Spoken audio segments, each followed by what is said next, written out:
Olá, meus amigos, tudo bem? Torço que a resposta seja afirmativa, né? Tem muito tempo que eu não apareço aqui, né, de carne e osso, de corpo e espírito, para conversar com vocês. Já de algum tempo para cá eu tenho publicado vídeos nos quais eu simplesmente coloco som em imagens, ou seja, eu faço vídeos, tenho feito vídeos cujos conteúdos são apresentados por meio de um texto lido, né?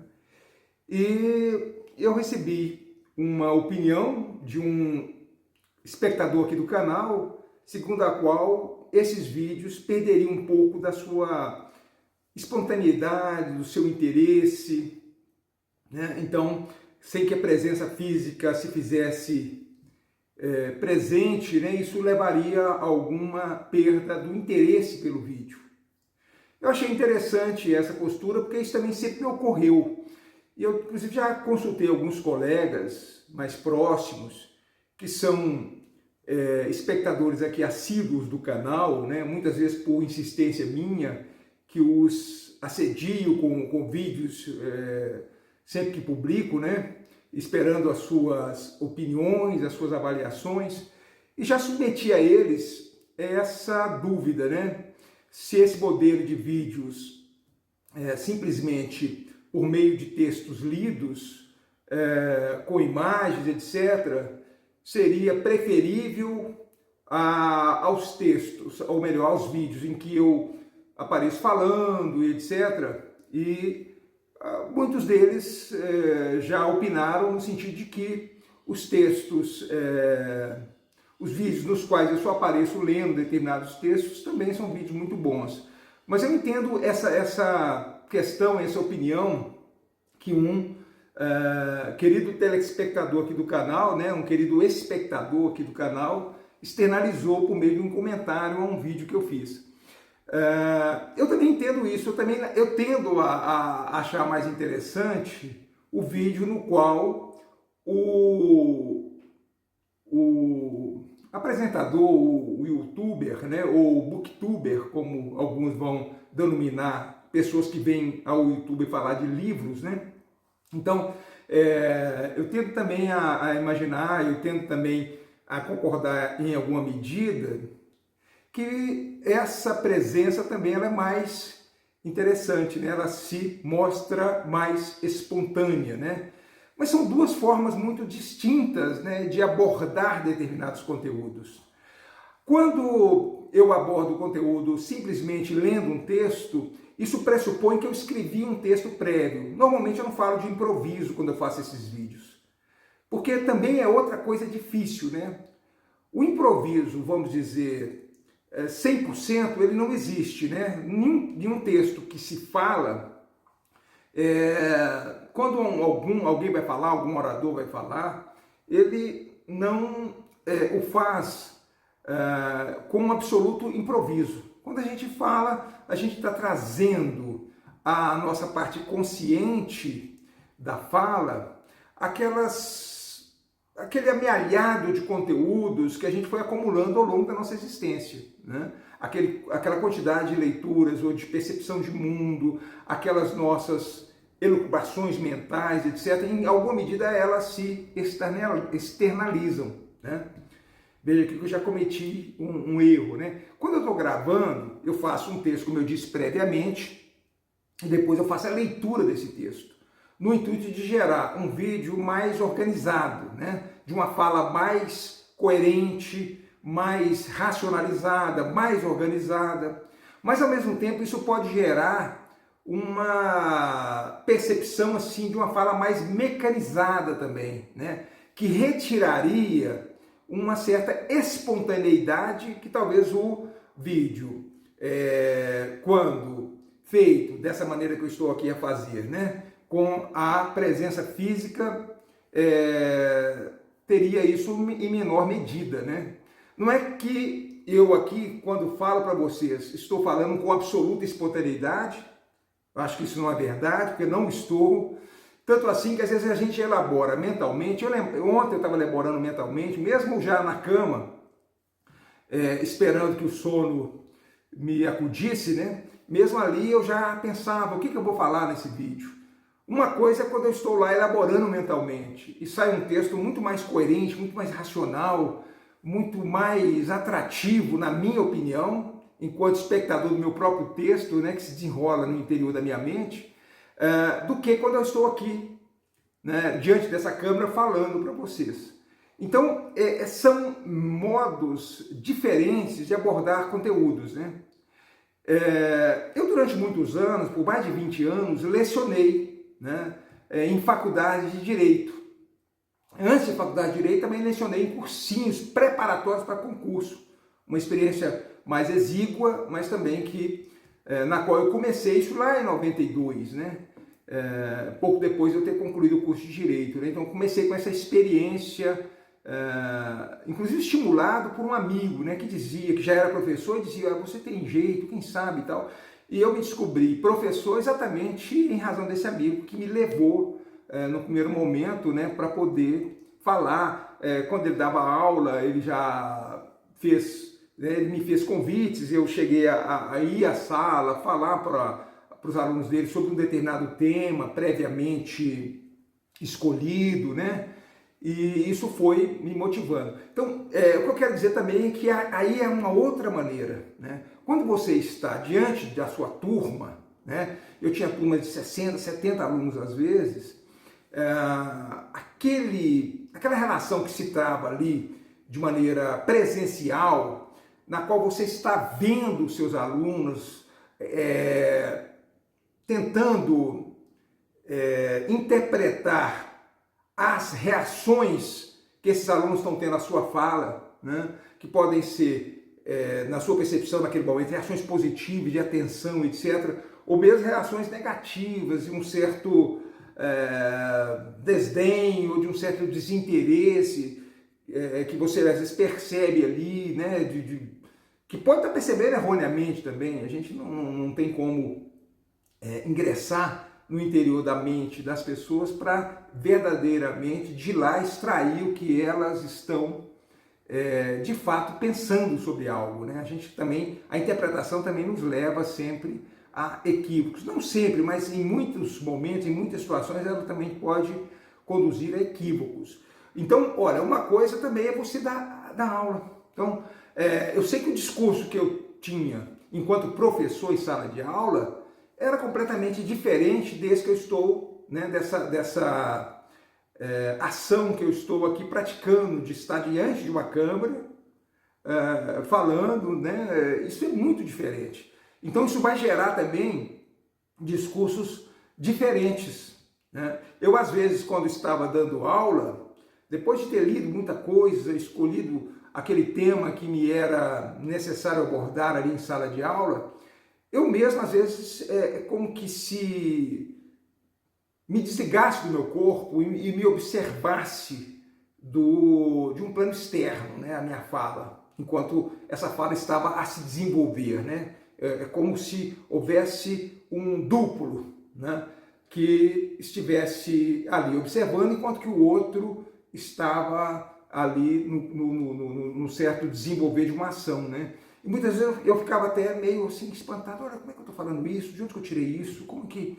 Quer dizer, porque isso está lá, né, guardado ali nos caninhos da nossa memória, e muitas vezes a gente não tem nem sequer consciência de que aquilo está ali, né? Então, evidentemente, nós vamos estar em face de diferentes formas de comunicação. Essa comunicação que eu fico ali diante do meu computador, com o texto que eu escrevi, fazendo uma leitura, segurando muitas vezes o celular na mão ou diante de um suporte, né? Ela, como eu disse, tende a ser uma leitura mais mecanizada, né? E o texto, então, o vídeo, então, ele fica com essa aparência talvez mais, com essa aparência de menor espontaneidade. Quanto que, falando aqui diretamente, pode ser que essa espontaneidade ela se aproxime mais de uma espontaneidade real. Como eu já disse agora há pouco, real nunca é. Sempre há um jogo retórico, sempre há escolha de palavras, de posições, né? A naturalidade, se ela existe de fato, ela não existe quando você está fazendo um vídeo de maneira integral, né? É uma naturalidade meio que simulada, meio que construída, né? Retoricamente. Então, eu fico nessa dúvida. Eu estou gravando esse vídeo exatamente para tentar enfrentar essa questão, né? Meu canal é um canal muito pequeno, há um número ínfimo de pessoas que me dão o prazer de assistir aos conteúdos que eu posto aqui, né? Então é quase que um grupo muito seleto, é um grupo muito exíguo de pessoas que caberiam quase que como a torcida de determinados times, quase que dentro de uma Kombi, né? Então, mas de qualquer maneira, eu faço isso por quê? Talvez por um narcisismo, né? Talvez por uma vaidade, né? Eu tenho que reconhecer esse desvio de caráter, se assim pode ser considerado, né? de ser dotado de alguma vaidade. Então isso faz com que eu venha aqui e me exponha a vocês. Eu poderia ficar muito bem aqui nessa biblioteca, fazendo as minhas leituras, como faço de maneira rotineira, né? No meu isolamento, no meu claustro, no meu... aqui na recolha, né? na intimidade aqui da minha casa, da minha biblioteca, né? Sem precisar me expor, né?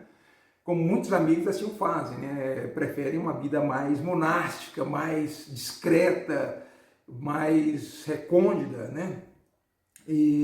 Mas eu também sinto a necessidade muito grande de comunicar aquilo que eu estou pensando, que eu estou lendo, né?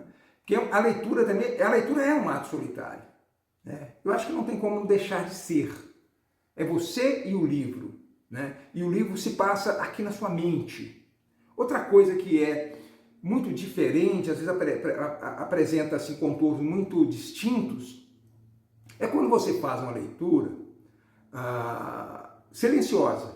A leitura silenciosa, quando você faz ali e você vai elaborando, quando você está lendo um romance, né, uma obra de ficção, você vai elaborando, à medida que o escritor vai trazendo para você as suas palavras, vai trazendo para você imagens, metáforas, imagens de ambiente, de personalidade, de personagens, de situações. Você vai elaborando aquilo tudo mentalmente, né? Você vai construindo aquilo no âmbito da sua interioridade. Muitas vezes, inclusive, a gente, ao ler um livro e ver um filme, nós nos deparamos, né, com realidades muito distintas, com formas de comunicação muito diversas. Agora mesmo está para sair pela Netflix o 100 Anos de Solidão. Uma coisa é a experiência de folhear aquele livro, né, maravilhoso, né, com aquela história mágica, com aquelas personalidades que fazem com que você se veja imaginando cada personagem, cada situação. Quando essa situação é transposta para as telas, ela é transposta segundo o olhar do diretor, segundo a interpretação do diretor, como ele vê aqueles personagens, como ele vê aquelas situações, que na maior parte das vezes, quase que em todas as vezes, né, quase que na maioria esmagadora e absoluta das vezes, você vai encontrar ali uma disparidade entre aquilo que você leu e imaginou e aquilo que foi o resultado do trabalho do cineasta ao transpor aquilo para as telas, né? Então são sempre realidades distintas. Eu gostaria que os vídeos fossem vistos como conteúdos sobre determinados temas, sobre determinados assuntos, né? Eu gravei agora recentemente um vídeo sobre um livro que eu gosto muito, né? De forma narrada, porque eu fiz um texto primeiro, né? Que é o Pai Goriot, o outro, A Trégua, do Mário Benedetti, esse grande escritor uruguaio, né? Um vídeo sobre o Erasmo de Roterdã, que é um intelectual da Renascença, pelo qual tenho profunda admiração, Thomas Moros, que foi amigo dele, que foi correspondente, que também é um grande nome do Renascimento, né, inglês. Então tudo isso vai gerar determinados conteúdos, etc. é uma coisa, evidentemente, esse conteúdo presencial ele me gera mais trabalho. Em que sentido? Eu tenho que preparar uma câmera, que tem um tripé diante de mim, com a câmera. Eu tenho que estar minimamente apresentável, né? Porque não me sentiria à vontade de vir aqui com a barba mal feita, o cabelo desgrenhado, uma roupa mais amarfalhada que eu uso aqui durante o dia, que eu uso aqui cotidianamente, né? na biblioteca, com mais aquilo que me propicia um dia a dia mais à vontade, vamos assim dizer. Então isso vai me gerar uma certa dificuldade, enquanto que ali o texto eu sento e o redijo, né, a partir de leituras que eu vou empreendendo, e depois eu vou ler esse texto. Então eu não apareço, eu posso estar das mais diferentes formas de apresentação física, com as mais diferentes indumentárias, vestimentas, com o cabelo completamente desgrenhado, precisando de urgentemente ir ao barbeiro, etc. Né? Então isso tudo fica para segundo plano, porque o que se privilegia nesse caso é o conteúdo. Eu imagino que alguém vai ouvir aquele conteúdo e vai se informar, e vai se interessar, e vai se deleitar, e vai demonstrar curiosidade para ir diretamente àquela obra que eu estou citando, né? Tem um cunhado meu mesmo que viu o Pai Goriot, por exemplo, e já ficou extremamente interessado em ler o livro, já está atrás para poder ver se lê o romance, esse romance tão importante do Balzac, né? Então é isso que eu queria deixar aqui registrado, né? Essa dificuldade. O que vocês acham com relação a isso, né? Alguns amigos meus vão dizer, não, tá ótimo, é assim mesmo, não precisa de fazer o vídeo presencial. E, como eu disse, eu mesmo às vezes acho falta desse vídeo presencial, que por mais que não seja absolutamente natural e espontâneo, porque diante das câmeras nunca isso acontece, né? Mesmo diante dos meus alunos, evidentemente, eu estava ali como uma espécie de ator, e me via assim, né? Naquele palco, no proscênio, ali diante daquela plateia, desempenhando um determinado papel de professor, o papel de alguém que conhece aquele determinado conteúdo que estava a abordar ali diante dos seus alunos, né? E eu me preparava muito para esse momento, né? Como um ator se prepara para entrar em cena no teatro, principalmente que é aquele momento em que se está diante da plateia ali ao vivo, né? E qualquer erro, qualquer tropeço vai ser percebido e vai gerar constrangimentos, né? Então, mesmo esses textos escritos que eu faço, eu às vezes comento com colegas meus e dá um trabalho enorme. Eu às vezes erro repetidas vezes, né? O texto que eu mesmo fiz, quando eu vou fazer a leitura dele, tropeço em palavras, né? Faço uma leitura trôpega, uma leitura errônea, troco uma palavra por outra. Então isso acontece também, né? Aqui, quando eu estou falando presencialmente, talvez esses erros sejam mais facilmente recepcionados e aceitos, né? Do que quando eu estou lendo. Acho que quando eu estou lendo há um grau de formalidade maior. E quando há ali erros, esses erros comprometem mais ao vídeo do que quando eu estou aqui falando de maneira mais, entre aspas, espontânea e etc, né? Então é isso. Não sei o que vocês acham disso, né? Eu faço isso aqui como uma forma de divertimento, é um hobby para mim, né?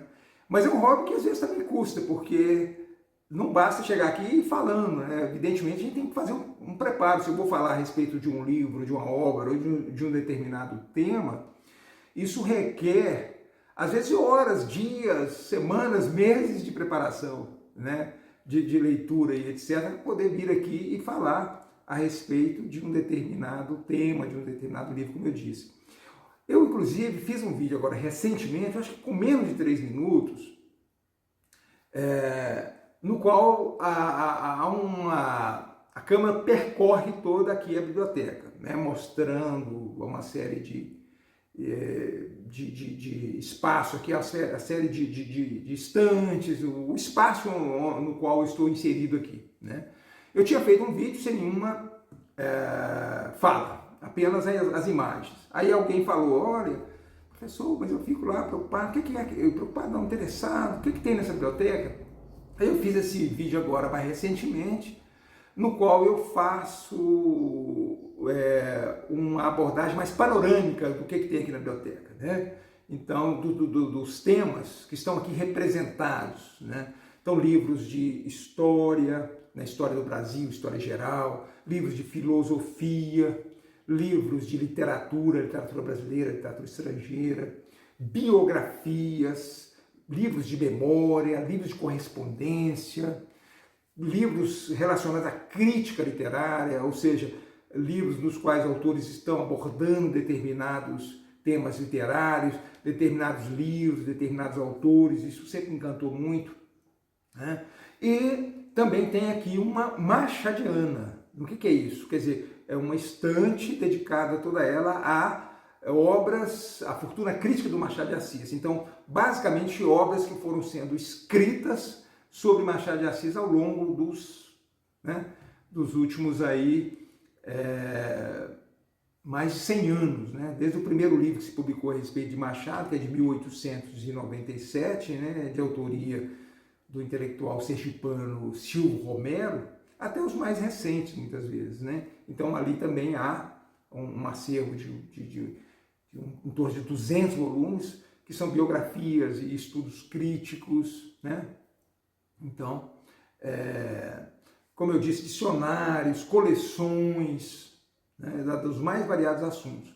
O que eu pensei em fazer também? Eu vou ver se eu consigo fazer, mas eu prometo e não cumpro, viu? Infelizmente, nesse sentido. Porque às vezes me dá uma certa letargia, um certo desalento, um certo desânimo. Para que eu estou fazendo isso? Isso onde vai me levar? Onde vai levar alguém? É muito mais cômodo para mim ficar aqui na minha leitura recôndita, na minha leitura intimista, na minha leitura aqui isolada, né? Como um Robinson Crusoe aqui em face dessa ilha, né? De livros à minha volta, seria muito mais cômodo para mim e tudo, né?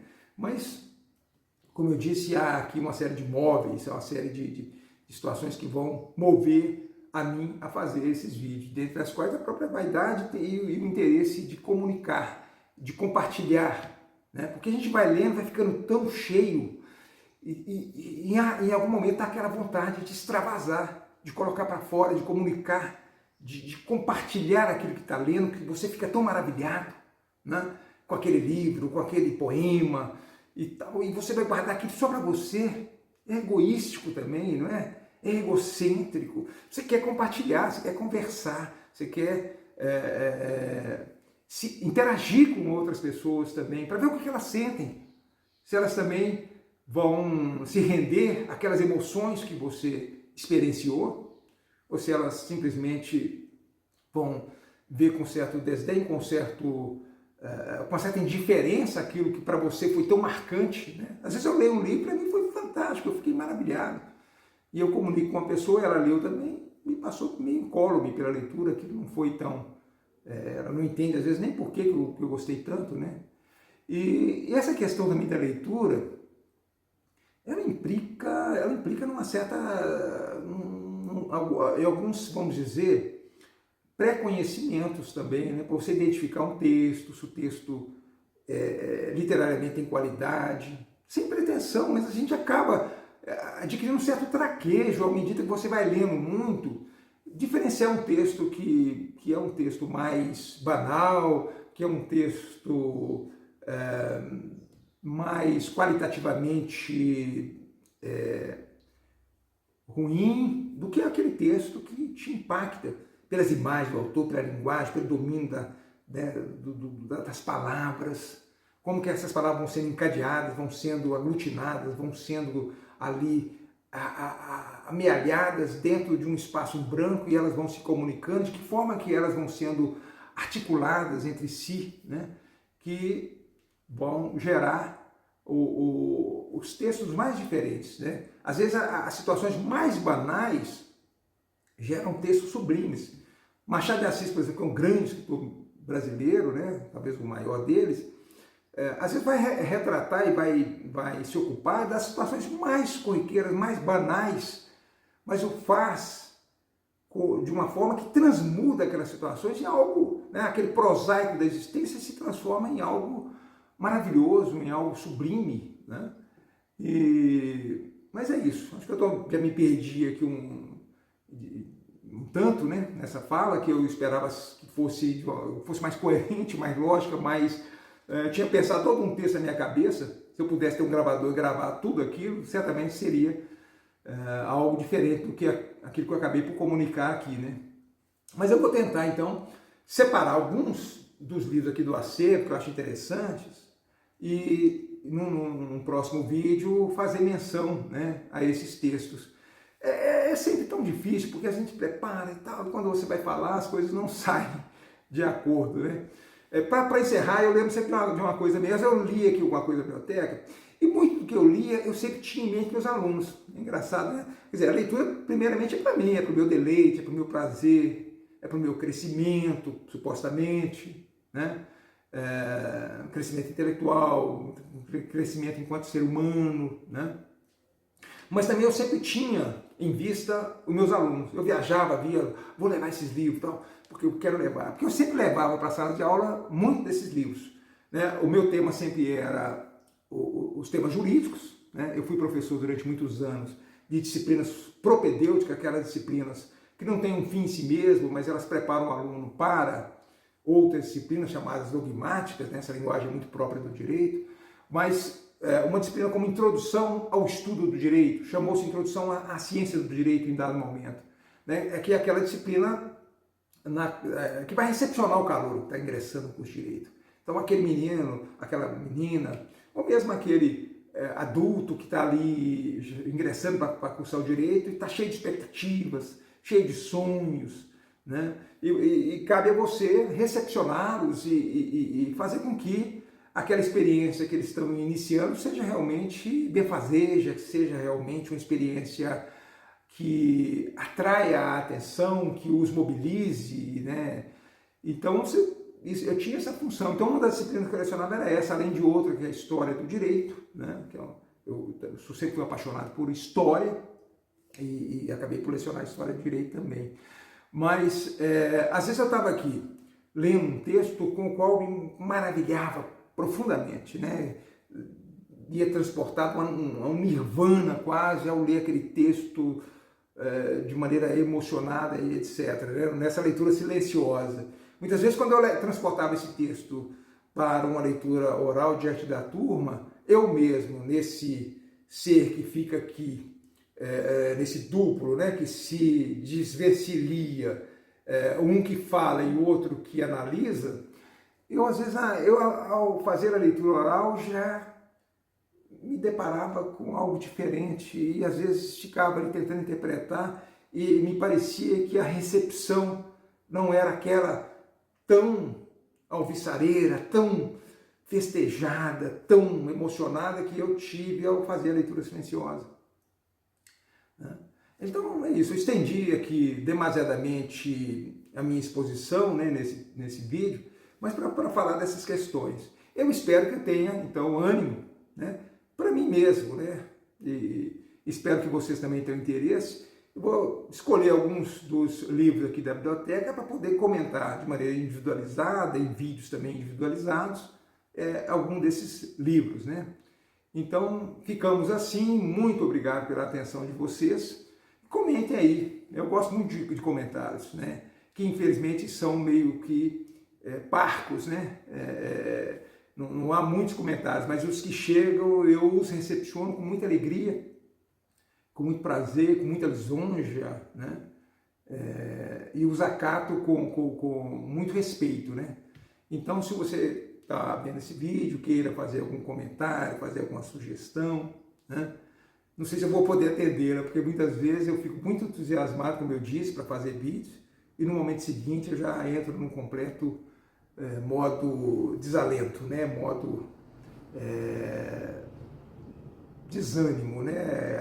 Apatia, letargia, e aí não quero fazer nada, quero ficar aqui no meu recolhimento monástico, né? É isso, meus amigos. Um abraço para vocês, deem notícias e até o próximo vídeo.